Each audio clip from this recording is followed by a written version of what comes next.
What's up, everybody? This is Trey Biddy with HawgSports.com. That's HawgSports.com. Today on HawgSports Live, we're going to be discussing Arkansas's recruiting graphics. Arkansas has done a great job with those over the years, and especially with this new staff, Cody Vincent and those guys leading the gang. Arkansas has a big July 26th visit list we're going to talk about, and we're going to talk a little bit more about the Ole Miss game that I talked about last week, just kind of expound on that, the importance of it.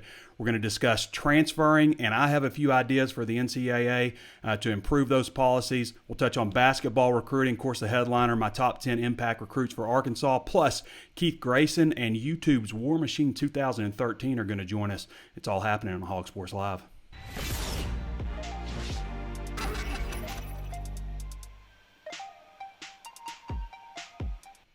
All right, first thing I want to get to this graphic that the university just put out recently, Cody Vincent and the graphics team. You know, they have a policy that there are no bad ideas, so they just constantly stick stuff up on the board, and then they decide if it's a bad idea or not. But I thought they did a great job with this. So these are the Memphis kids, or several Memphis kids that they're after. This is from Bellevue Junior High School when they were all playing together. So did a little bit of research and put this together. I thought this was super creative. Darren Turner, maybe a long shot at wide receiver, a 4-star who's got LSU and Alabama, Auburn, Clemson, all those guys. Jabari Small may be a guy that Arkansas has had a little bit more activity with. 5'10", 195-pound running back that they like. All the crystal balls right now point to Ole Miss, but Arkansas has got a shot. They're in there with him, but right now there are 7 crystal ball picks, all pointing to Ole Miss. Amari Thomas is another guy that's been talked about a lot, 6'5", 300-pounder, a guy that could end up playing defensive tackle or offensive tackle. You get him here, and then you decide. Number 107 ranked overall prospect in the country on 24/7 Sports. So, but Alabama, Tennessee, you know, just an impressive offer list for him. Ray Curry Jr., an offensive tackle who's committed to Missouri right now. So, pretty interesting group. Anyway, I just wanted to bring that up just to give props to the graphics department because we never really saw this kind of stuff in the past. I mean, they do some things, but I mean, they crank out some hits. So kudos to those guys for their graphics. Next up, Arkansas's big July 26th visit list.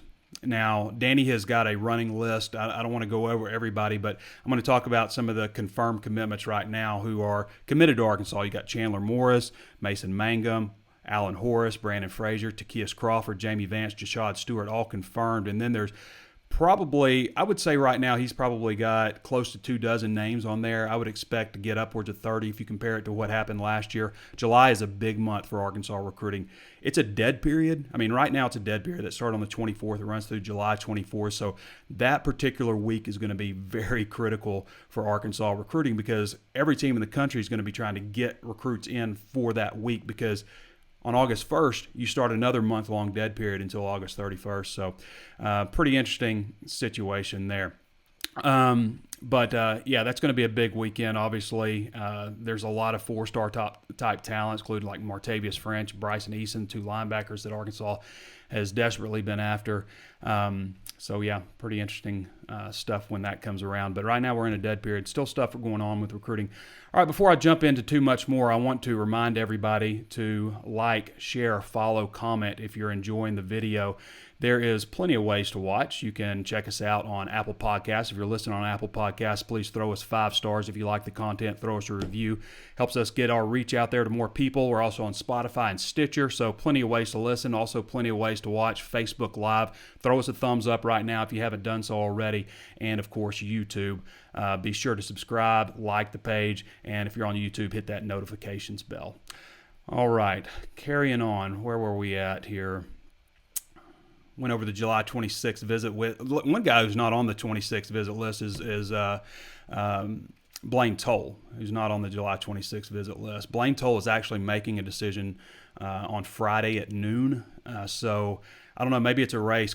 There's been a lot of crystal balls for Kelvontae Dixon out of Carthage, Texas, wide receiver / running back, athlete, punt returner, kick returner guy that a lot of people have kind of jumped on as going to Arkansas. So who decides first, Blaine Toll or Kelvontae Dixon?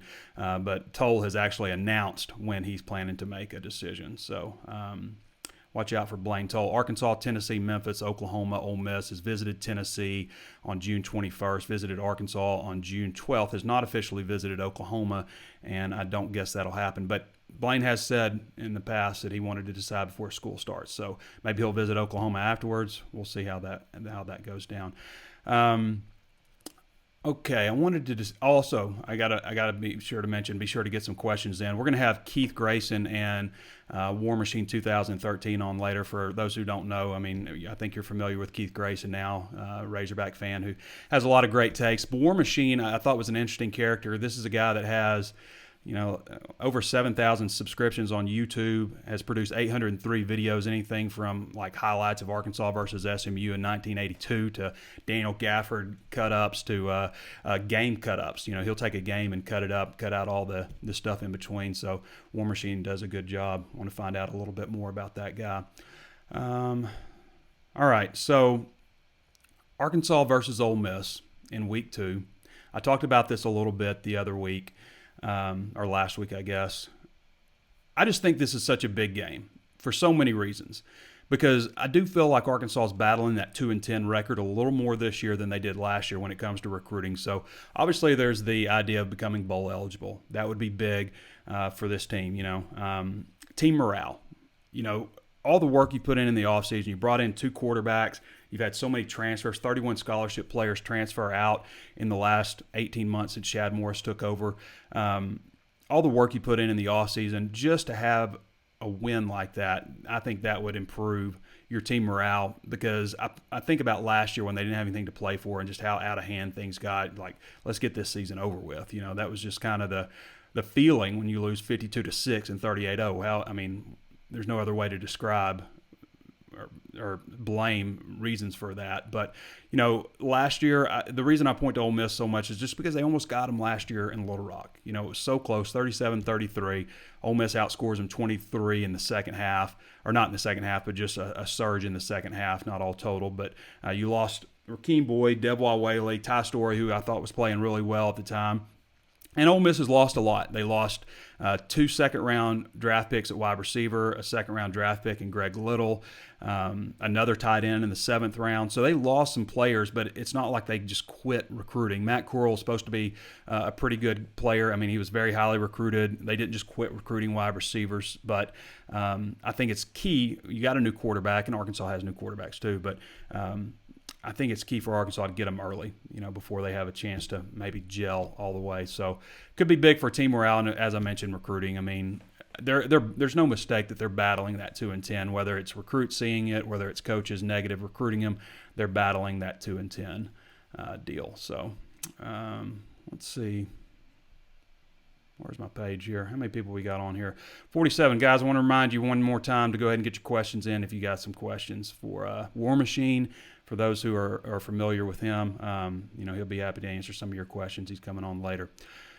All right, so I want to talk about some revisions for the NCAA. So the D1 Council just met, and basically all they're reviewing is changing some of the language to make it a little less subjective when they're deciding the waiver process for players, and just adding some language like extenuating, extraordinary, mitigating circumstances, where you have to have documented evidence of this kind of stuff. So basically just making it a little more difficult, which is fine. If you're gonna apply for a waiver, you need to make sure that it's reasonable and it makes sense.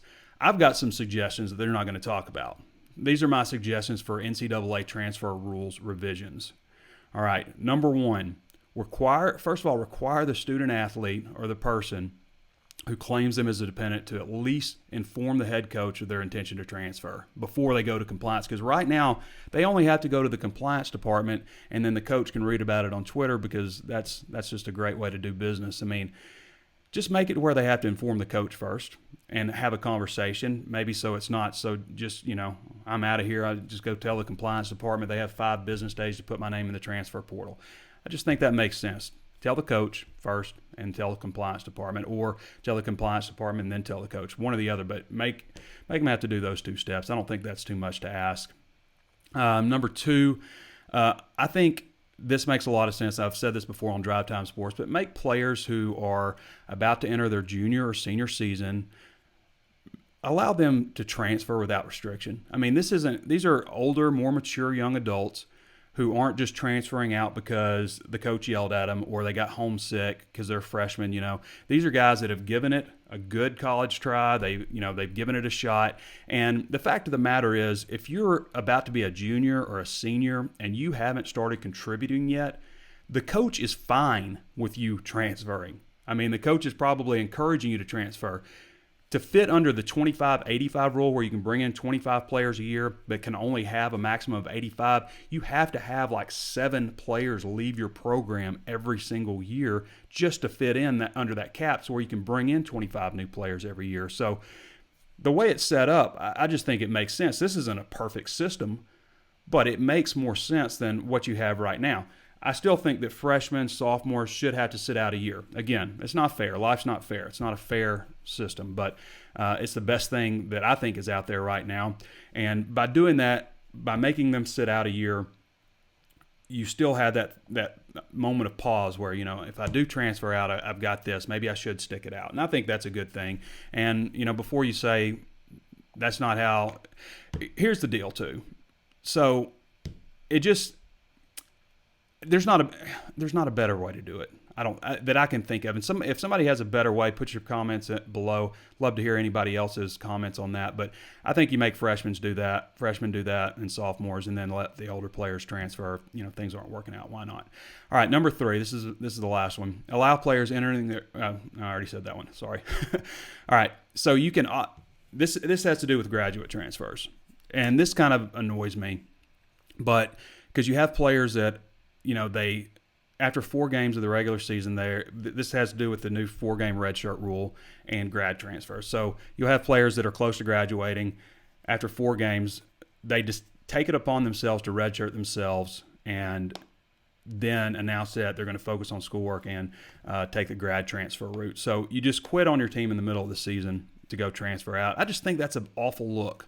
I think it's an awful look for college football because there's certain things that matter in my eyes with college football. It's the players, it's the fans, it's the people who work in the programs, and it's the overall integrity of the game. And that, to me, spans everything from cheating to unwritten rules like not quitting. It's not written anywhere in a rule book that you can't quit. But sometimes unwritten rules are more important than written rules. And before you say that, like, this is the NFL does it, players are traded midseason, all this stuff. This isn't the NFL. This is college. This is, technically amateur athletics, if it even should still be that. But it's a wise man once said, college football and the NFL are like Portuguese and Spanish. They're similar, but they're still 2 totally different languages. So that's kind of how I look at this. I don't like the look of players just saying, "Hey, I'm hey, I'm redshirting." When it's the coach's discretion to redshirt the player. So the player says, "I'm redshirting. I'm leaving the team." If you want to leave the team, then there's nothing wrong with transferring in the offseason. There's nothing wrong with that. Transfer in the offseason, give your coach, give your team time to adjust, make changes that are necessary. That's fine, but not the week of Texas A&M, which it would be for Arkansas this year after 4 games this season. So those are my policies. Let me know if you agree with them, if you got any comments on them. I would love to hear your thoughts on that. So my thoughts on transferring. All right, a little bit on basketball recruiting. Arkansas, busy week of recruiting and coming up. Jalen Ricks, who is scheduled to visit this next Thursday, out of Sylvan Hills, 6'5" guard in the 2021 class. You just had Bryce Thompson in the 2020 class visit, who is a big-time 5-star recruit out of Tulsa, Booker T. Washington. And Jalen Williams visited Wednesday, who is out of Fort Smith Northside, 6'9", 230-pound center. And, when I think about some of the stuff going on in recruiting, I think about the Arkansas basketball roster. You're probably going to have 4 spots next year. They've got 1 spot open this year, with Justice Hill and Khalil Garland, with their situations, opening up a couple of spots and actually bringing them below the limit for the first time in a while. So you're probably going to have 4 spots next year, and they're on some big guys outside the state. I mentioned Bryce Thompson, KJ Walker. There's some big time guys, but I look inside the state and I just think you got KK Robinson out of Bryant, number 68 ranked player in the country right now, who's a point guard. Moses Moody by way of North Little Rock, but at Monteverde Academy in Florida. Who's got a big-time offer list, number 38 prospect in the country, probably the biggest name out of all those guys. Chris Moore, also probably a household name, number 117 overall prospect in the country out of West Memphis, a 4-star. Actually, on 24/7 Sports, he's the number 88 prospect in the country. But another, there's your power forward in the class. And then I mentioned Jalen Williams out of Fort Smith Northside. Williams comes in at number 111 overall, number 76 on 24/7 Sports individual composite ranking. So, that would be all those guys are 24/7 Sports, not on the composite, but on 24/7 Sports. All of them are top 100 players. That didn't include Gerald Dokes, who has transferred to Houston Provision Academy, a charter school there, and reclassified to 2021. But, he's out of Jacksonville. It doesn't include Devontae Davis, who's number 95 ranked player in the country, who's committed to Missouri. Oklahoma State on Dokes. So, that's 6 big-time guys inside the state. Musselman hadn't offered those 2 guys from Jacksonville, but Mike Anderson had, and, of course, Dokes reclassifying to 2021. So, anyway, I think that would be interesting. If they could pull that off inside the state, that's the kind of class that you dream about. Brett Bielema never had that class. Bobby Petrino had that class. I think Chad Morris had that class in 2019 also inside the state. So, now to the headline of today, top 10 impact freshmen for Arkansas. Top 10 impact freshmen. We're going to go ahead and run them down. This is my thoughts. So number 10 on the list, we're going to go reverse order. I'm going with Amonte Spivey. Now, Spivey, I think, I just look at him, 6 foot, 208 pounds. Arkansas beat Ole Miss down the stretch for him. Number 30 ranked player in Alabama. I think he combines a lot of good things. Positive, speed, power. Arkansas didn't sign a high school back last year, so he's the only back that they've signed in the last 2 years out of high school ranks. And the reason I have him on this list more than anything is because running backs can either run or they can't. There's some things you can improve on, pass pro and stuff like that, but you can run or you can't. So name me a running back at Arkansas who redshirted his first year, not because of an injury, so don't say Michael Smith. Michael Smith had hamstring issues. So name me a running back who redshirted his first year at Arkansas and went on to have a great career. If you got that answer, put them in the comments below, but I don't think you do, because I couldn't think of anybody. I could not think of any running back that redshirted their freshman year, not because of injuries. All right, number 9 on the list, Shamar Nash out of Memphis, Tennessee, via IMG Academy in Bradenton, Florida. Enrolled for the spring, was rolling with the second group most of the time. Had a 48-yard catch from sophomore Dalton Hyatt, one of the few big plays for the offense in the red-white game. So Shamar Nash, I see him kind of fitting into the slot, even though he's like 6'2". I think Arkansas lists him at 6'3". Somebody's got to play the slot, and all these guys are 6'3" or taller that are coming in this wide receiver class. Jalen Catalon, number 8. Everybody knows my stance on freshmen, safeties. Not a big fan of them, but this guy's, I just think he's kind of special. Plus, I think he can help possibly at the nickel. I think he could help at punt return, at kick return, an exceptional punt returner in high school. Now, this is a guy that tore his ACL, and in the first game last season, Danny West was actually there to go see him, and he tore his ACL in the first game. But from everything I've heard, he's going to be fine. So expect him to play next year. Arkansas's thin at safety. When you talk about the backups right now, your backups are Miles Mason, who played some last year as a freshman, and Micah Smith, who I guess is a junior, redshirt junior, hadn't really contributed a whole lot so far. So I could definitely see Jalen Catalon sliding in there and getting some reps with the second team. Number 7, Eric Gregory, 6'4", 280-pound defensive end, a guy that could possibly grow into a defensive tackle at some point. But as of now, Steve Caldwell likes him as a big defensive end. Was working with the second group at left end in the spring. This is a guy that was actually a 3-star composite, even though on 2 out of the 3 major recruiting services, he was listed as a 4-star recruit. So Eric Gregory, my number 7. Number 6, Gregory Brooks Jr., 5'11", 178 pound, 4.55 laser time in the 40-yard dash, a guy that has been praised for his quickness since he arrived. Immediately started working at the nickel. He's rotating with Devon McClure right now. He's working at the second team. The reason I think he gets on the field early, first of all, they're thin in the secondary, but next is because Devon McClure goes about 6'2", 215 pounds. So he's a different kind of nickel than Brooks, who's 5'11", 180-pound guy. So I think depending on the situation, you see those guys move around. If you're third and long, definitely passing, then maybe a more likelihood that you would see Gregory Brooks Jr. in there. So he's number 6 on my list. Mateo Soli out of Douglasville, Georgia, 4-star, number 326 nationally. Had a ton of offers, but Steve Caldwell, who's done a great job recruiting for Arkansas in both his stints at Arkansas, did a great job bringing him in. And, of course, his ties with his dad, Junior Soli, being a former Razorback. So with the Soli, the guy registered 22.5 sacks last year. You don't just do that without elite quickness off the line of scrimmage. So Mateo Soli is a guy that I think has just a ton of ability and needs to add weight. He's going to be a guy that's a third and long specialist probably next year. I say don't change him too much. Don't try to pack on a ton of weight on him in the offseason. Goes about 6'4", 225.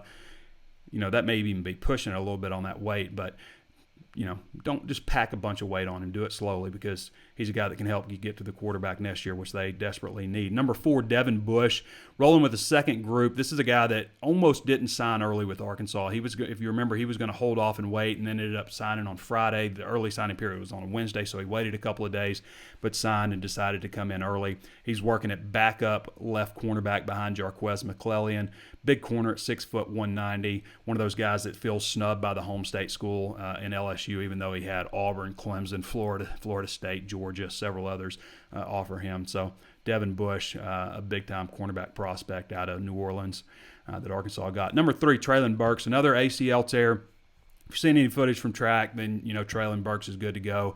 Love the video I saw of him watching Gunsmoke the other day. This is a guy that likes Westerns. Very interesting kid. Fishing. That's kind of how I said when he commits. When Traylon Burke and Marcus Miller commit, you're going to see basically they're just going to commit. It may or may not be on Twitter. It may be somebody else reporting it, but they'll commit and then they'll go fishing. That's kind of how it would be. But Traylon Burks, 6'3", 225 pounds, great speed, great athleticism.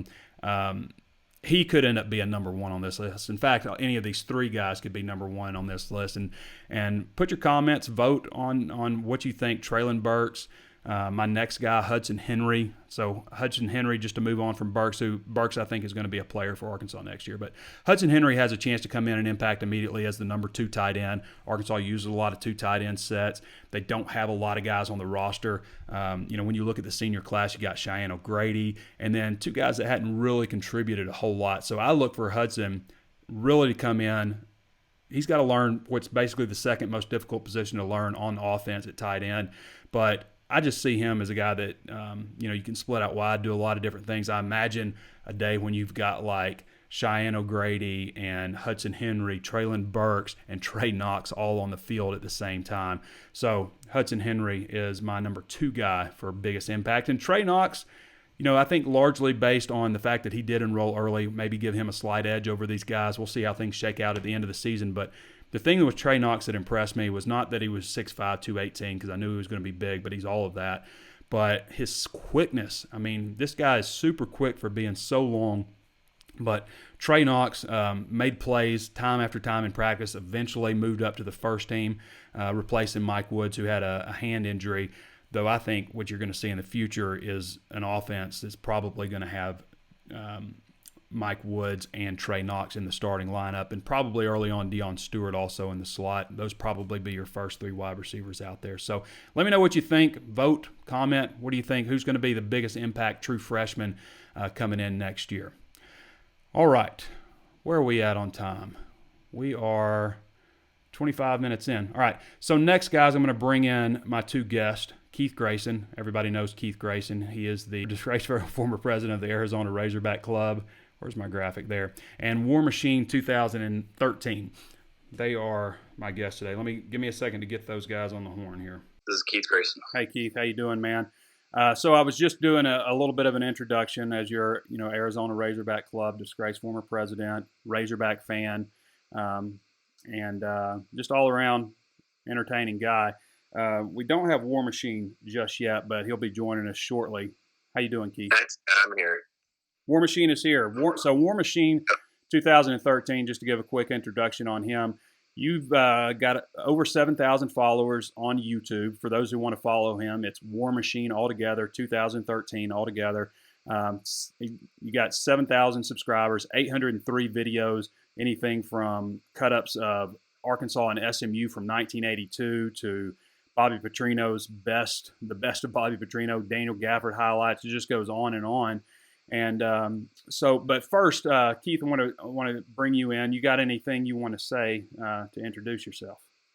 Yeah, I'm a little starstruck. I've lived outside of the state for 14 years and found War Machine pretty early on in his video days, and so it's good to get him on because I have a tradition. I think one of my buddies was staying at my house that was traveling out here to Scottsdale. Lee Edwards, he's like a bar guy back from Little Rock that most people may know. And we had just lost some heartbreaker earlier this year. I think it was to Western Kentucky or something. He's like, turn the TV off. And I was like, nah, man, I'm gonna go online. And after every loss, what I do is I go on and I watch a War Machine video of a victory to make me feel a little better. Yeah. So glad he's here. War Machine, how did you get into doing this? I mean, it's interesting to me. There's Razorback fans out there who've kind of found their niche in Razorback media also. Stu Hogg, as Kelly Griffin mentioned, is a good example, a guy who does kind of similar kind of stuff with baseball. There's other fans out there like that. But you've been doing this for a while now. How did you get into doing this? Well, I've been doing this about 10 years. I started in the fall of 2009. There were other guys at the time that were making videos, and I just kind of wanted to do my own thing.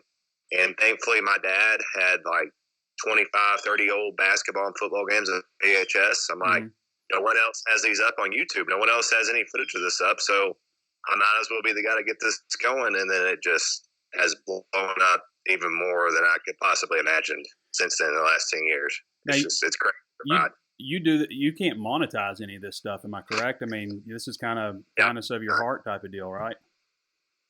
Right. And I teach history. So to me, it's really important that this stuff is out there just for history's sake, because I'm only 27. A lot of these games happened before I was born. So like, for example, if my dad or my grandpa talks about a game, I can just go pull up the highlights of it, or someone else hears their dad or mom or whoever talk about a game. They can go on YouTube now and see that game. That's one of the great things I've been able to do with it, and I love being able to do that. Yeah. Wait, so at school, did the kids call you Mr. Machine or Mr. 23 or 2013? Well, they actually don't know it's me, so yeah. Well, probably call me Mr. Machine if I had to guess. I don't know if some people may not know this, but I'm actually the producer of this show, so I bring the talent in. So I reached out to War Machine via Twitter to get him on here and made a trade. I did trade. Trey doesn't know about this, but I traded him. He has to make a highlight package like he has done for his other videos, but it's going to be a 1995 Parochial League championship game between Christ the King Bears and the St. Teresa's, whatever they were back in the day, where I made a boneheaded play on man-to-man defense and gave up the game-winning layup. But we're making that for all my buddies, so he is indebted to me forever for being on this podcast. That's funny. That's right. Is that true? Make that highlight. Is that true? You're gonna make that highlight? Yeah, I did agree to do it. He just hadn't sent it to me yet. I have my old high school VHS highlight tape. I thought about putting that on Huddle, see if I could get recruited. Probably good. It's not very hard to make a video on Huddle nowadays. No, it's not. So Keith Grayson and War Machine 2013 joining us. If you're not following War Machine on YouTube, you ought to do that now. If you're a Razorback fan, I mean, nobody's putting out better content, game cut-ups, and highlight videos than War Machine 2013 doing right now. So what did the 2013, were you one of the guys who are like, well, that's the year I'm starting this, so might as well be 2013, and then you're just kind of stuck with it? Well, 2013 was actually the year I got my undergrad degree, so that's kind of why I picked that year. Gotcha. And then I got my master's. If I started it later, I would have used my master's. I got my master's in 16, but right now that's the only reason I picked 2013. There was no other special meaning behind it, just the year I graduated. Mm-hmm. So he's a good follow on Twitter too. There's some pretty funny incidences that's happened over the course of the season that I've been following. So, and me being kind of a loudmouth at the games, I get into it with the opposing fans, but you got into it with the Indiana fans? Well, my dad did, and I just kind of joined in just for the heck of it, mainly to keep my dad from tearing apart the entire upper deck above Walton. It seems like every time I go to a game with either my dad or my mom, too, we find a way to get into some verbal sparring with opposing fans. See, but it was after a win. It was after a win, though. I only feel like pushing old ladies down the stairs as LSU fans, like after we lose, He was doing it during the game. I don't even know what they said. I wasn't really paying much attention. There were a lot more Indiana fans there than I thought would be. It was kind of weird how many they had. I don't even know what they. I think we're losing War Machine. Well, he is in look over. Just standing. Yeah, we're losing War Machine. He's in and out. Hey, Keith, I had a question for you. This is from Terry Roy. It's Debwall Whaley's uncle. What makes you think that 2-10 won't happen again? What's changed with this team? Well, I replied to Terry Roy. That's Duval Wally's uncle? Duval Wally's uncle, yeah. Oh, wow. Okay, so I should probably I let Terry know that it is 11:30 his time on a Thursday in June. Yeah. So just keep carrying that. That seems like a lot of energy to be negative that early into the. It's not even the off season, or I guess it's the out of season. So why do I not think that we'll be 2-10? So I do have a weird theory about Chad Morris. Mm-hmm. I think that he holds back and sets the bar very low. And I don't know, nobody will admit to this, but I think he does not implement a lot of the things that he's going to do on purpose. And I'm not saying he loses on purpose. I'm just saying that in college football, you get pay raises and you get better jobs on improvement. So if you go 2-10, 5-7, 8-4 over a 3-year span, that's what he does at SMU, and I think that nobody. Again, that's my own conspiracy theory that they may have sandbagged a little bit last year. So I'm going to tell you that you're probably wrong on that, Keith. That's an interesting theory, but I would doubt that they were sandbagging wins last year. All right. Well, I was going to share my story now that I think War Machine's back. I was going to share my story there. I got some advice for him. So the best time that I ever had is usually when I go back to a game at Don Dub, I sit in the visitor section. And that's usually you can get pretty decent seats. You're like fifth row or something. You're sitting right behind the band. Get some great interactions. So we just sang the national anthem. It's real quiet, and I scream out against the floor. I don't know what year it was, but scream out, "Put Tim Tebow on a stretcher." And I think I was sitting like with his parents and the mayor of Gainesville or something. And I've never had so much trash thrown at me. It was appropriate for the response, but that was a pretty good time.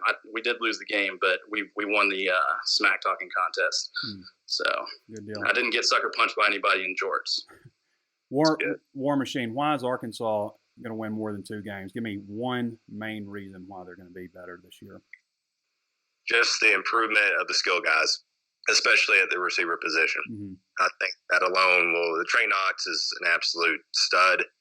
And then he's just one guy. I mean, you got Treylon Burks coming in and all these other guys. I think that alone, and kind of piggyback with that, quarterback position will be better too. Yeah. So I think those two will make it so much better. My biggest concern is the O-line still, but I'll tell you one reason right now is they're not going to lose these non-conference games. I think they win all 4 of those non-conference games. So let's see. Jeremy Brigham has replied to Terry, and Terry can take it. I mean, he has some strong takes, but he can dish it back and forth.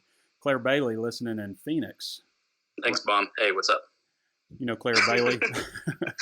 Claire Bailey lives 2 streets down from me and birthed me. Yeah. Oh, gotcha.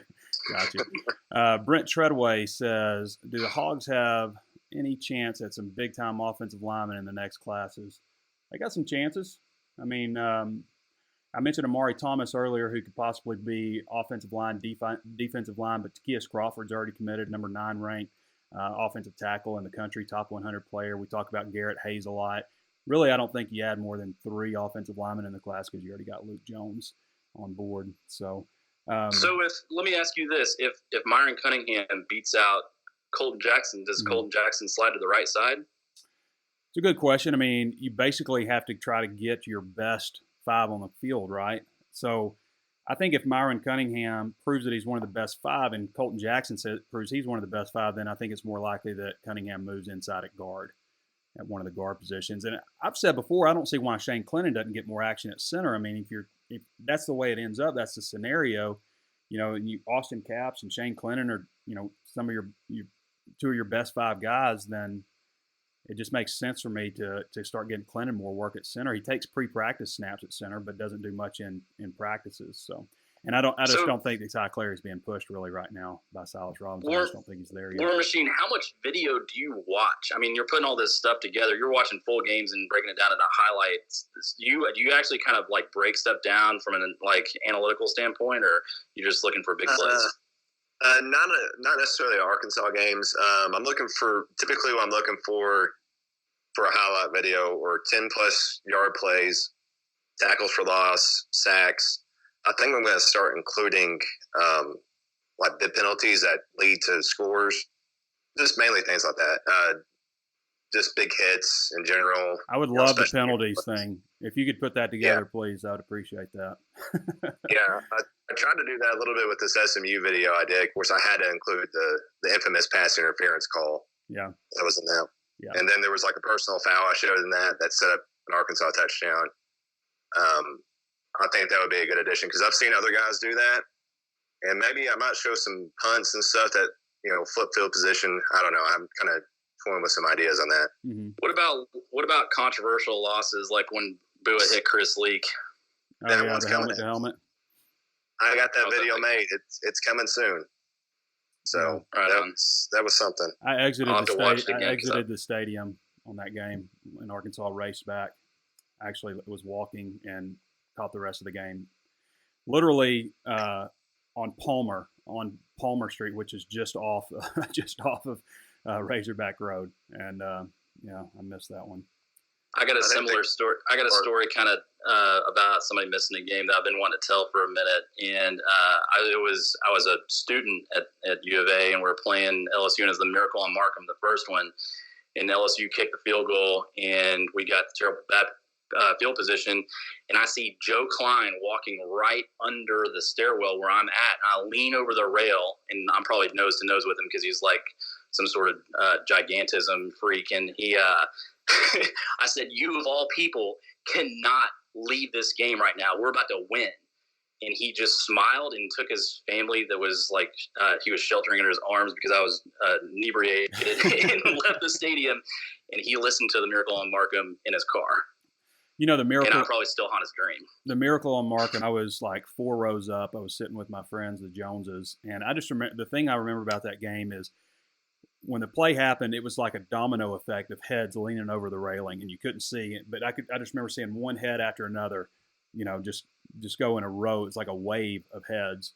I remember to look down at Mike Jones, and he was crying, and I started crying. Oh, you're in the end zone. I was like, we had fantastic. We were like 4 seats up on the 50-yard line. But that's how, so I was looking down the 50-yard line, and it was just like a row of heads just going one after another.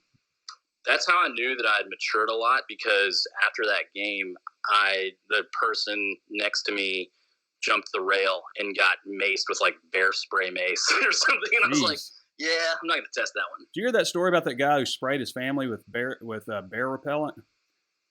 No. Yeah, they like had to go to the, I guess he thought it was like insect repellent. Like you spray it on you, not at the bear. They all had to like go to the hospital. I mean, crazy what people. Was this a Florida man? No, I'm guessing it was probably a little further west.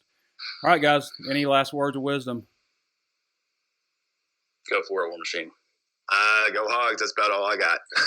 That's very smart. I want to. Yeah, you can't.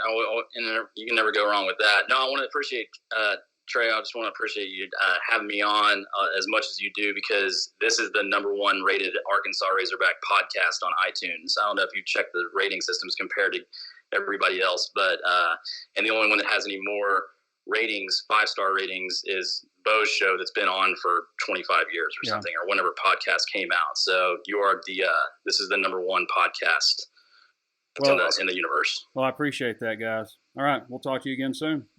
Later. All right. Thanks for having me on. Yep. All right, that was Keith Grayson and War Machine 2013. Again, you can follow both of those guys on Twitter. I've got their Twitter handles up here if you want to take a look. Keith Grayson _ and War Machine at War Machine 2013. Both those guys do a great job. And just to Keith's point, if you haven't thrown us a review and you like the content, be sure to go to Apple Podcasts, throw us that 5-star review, and give us a rating. Only if you like the content. If you don't, then we don't want to make you do something you don't want to do. But we are 5 stars right now. I think we have like 90 reviews, so things have been going well on the ratings there. Also on Spotify and Stitcher. Facebook Live, be sure to throw us a thumbs up, heart, frown face if you don't like it, whatever you want. Just interact, comment if you got any comments, like, share, follow, comment, as we say. And on YouTube, be sure to subscribe to the channel, throw us a thumbs up, and hit that notifications bell as well. Also, HawgSports.com is $1 right now for your first month, and then regular price after that, so you get a full month to decide if you want it for just $1. Most everybody does stick with that. Go ahead and give you a warning. And you could also sign up for a year and get a 7-day free trial with that, and then get 30% off your first year. I want to hit up some questions real quick. We're not done yet. We've got a few more questions that I want to get to here. Brent Treadway said, we talked about the offensive lineman. We talked about Brent Treadway's post here. Anthony DeGant Tenor. That's my main concern about this team. We're getting all these top skill players, but not enough offensive linemen to protect the passer or stay with their blockers. I'm not saying that they're just going to be, blow you out of the water with the offensive line this year, but I think they're going to improve. And the reason I think that is just because the competition, the numbers are better. Now they have 16 scholarship offensive linemen, including Luke Jones, who will have to sit out this year. But that just gives them, just for lining up a 2 deep in practice, being able to promote and demote in practice. Some of those guys that are redshirt sophomores are getting a little older. Dalton Wagner and Shane Clennon, who we talked about earlier, Kirby Adcock, some of those guys are getting a little bit older and starting to compete. Myron Cunningham and Chaboysian Nwana coming in. You got some guys like Colton Jackson. It's their senior year. So I think that there are plenty of reasons why the offensive line should take a step forward. Now, when I talk about things like being good and being better, understand that I'm speaking in the context of getting back to a bowl game, not competing for an SEC championship or 10 wins or something. I'm talking about getting back to a bowl game. So I think that there'll be some improvement on the offensive line. Defensive line's got a lot of seniors. I mean, your top 5, I guess, defensive linemen, your 2 interior guys are seniors, both projected starting ends are seniors, and your next guy, I guess, would be Jamario Bell, is a senior. So you've got a lot of older players there. Let's see. Craig Rush says, what's the latest word on Broughton? He's talking about Vernon Broughton, defensive tackle out of Texas that Arkansas had in for an official visit not long ago, brought like a dozen people with him. I think that's a good sign. Danny West has got a crystal ball pick in for him. He's the only guy. Everybody else has it for Texas, but Danny West has a crystal ball pick into Arkansas. Steve Welton says, with Connor Nolan sticking to baseball, I really don't think there's any shortage at the quarterback position. Agree. I wouldn't say there is. I mean, we talked a little bit about this, Steve, last week, how they've got a guy in every single class now. You've got a senior in Ben Hicks. Nick Starkle's your junior. Your sophomore's Dalton Hyatt. Your redshirt freshman is John Stephen Jones. Your true freshman is KJ Jefferson. And you got a guy in the 2020 class. Craig Rush says, Trey Knox. Dalton Adams says, War Machine, exclamation point. What else we got for as far as questions? We'll always remember that Florida game, says Claire Bailey. Absolutely. Dustin Hoofman says, how are we looking at the wide receiver position? A lot better than they have been last year. I mean, they finally got some speed there. If you're talking about recruiting, they've got a couple of commitments on board already. Some other guys like Alex Adams, I would say, be a guy to keep an eye on. Colin Sullivan has since committed elsewhere. Jalen Polk is committed elsewhere. But Mason Mangum and Savion Williams are committed right now, and they have 4 stars in the 2019 class, led by Trey Knox, who enrolled early. Traylon Burks, probably a guy with the biggest upside out of that group, I think. I don't know about winning 6, says Ramilican Beagles. That's a tough one, Ramilican. I don't. That's a tough name. He's got them winning 6, but or not doesn't know about winning 6, but definitely thinks they'll be better. And that's a good point, because it's not just about winning games. Obviously, you want to get back to a bowl game, but how about not getting the snot kicked out of you 52-6 or 38-0? How about not having those kind of things happen to you? That's what I want to see. I can forgive, showing improvement, getting beaten by a better team in the fourth quarter, because to me that's something you got to learn to do. You got to learn how to finish a game, and once that happens, it seems like a lot of times the light will come on, and things start piling up after that. Gregory Quall says, are they going to recruit more linebackers for 2020? They need to. I talked about Martavius French and Bryson Eason. Those would be the 2 guys I would say probably you really have your eye on. Aaron Moore's another guy out of Murfreesboro, Tennessee. Easton and French are both out of Memphis, Tennessee. Whitehaven, which is where Arkansas' defensive tackles coach Kenny Ingram is from. There's a few other guys, but the guys that Danny has listed is hot are those guys. And then Jashad Stewart, who's I think more of as an edge guy, outside linebacker. And I'm really kind of thinking about who are the inside linebackers they need to bring in, because they've just frankly under-recruited the position year after year after year, going back to 2012 probably. I mean, they never bring in enough linebackers. And then when they did bring in a big class, you look at that one class you had, really the only guy that's panned out, they brought in 4 linebackers, the only guy that's panned out is Dejon Harris in that 2016 group. Craig Rush says, with better QB play, we beat Ole Miss and Mississippi State. Mississippi State's a good game to point to, too. They did lose a lot, especially on the defensive side of the ball, and lost their quarterback. So, if you think about Arkansas fighting for bowl eligibility or fighting to get to a better bowl game at the end of the year, maybe they play a lot better against Mississippi State. And I just think 52-6 reeks of letting go of the rope last year. Craig Rush says, plus out-of-conference games. Colin Clay should be on your top 10 list. Potentially. The reason I didn't have Colin Clay in there is because I think he slides in at defensive tackle, and I think Arkansas's got a little bit better depth at defensive tackle moving forward. But this is impact. I think Colin Clay is a future starter at Arkansas, but is he going to be an impact guy next year? I don't know. So that's why he wasn't on there. I was just thinking more guys that are going to jump in. It's probably why a lot of offensive skill guys are in there, not a lot of linemen. All right, I think we pretty much caught up, guys. Terry Rohr says a lot of things have changed and left, so I see 7 wins. So Terry, in spite of all that, sees 7 wins.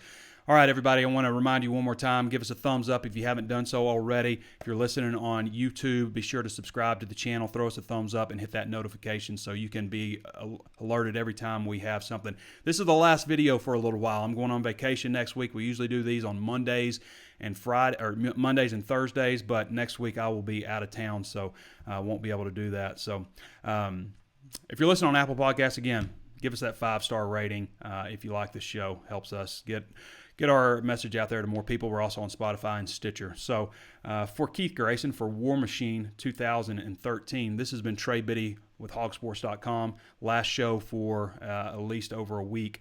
So we'll catch you guys on the 8th of July. Have a happy 4th of July, and we will catch you next time.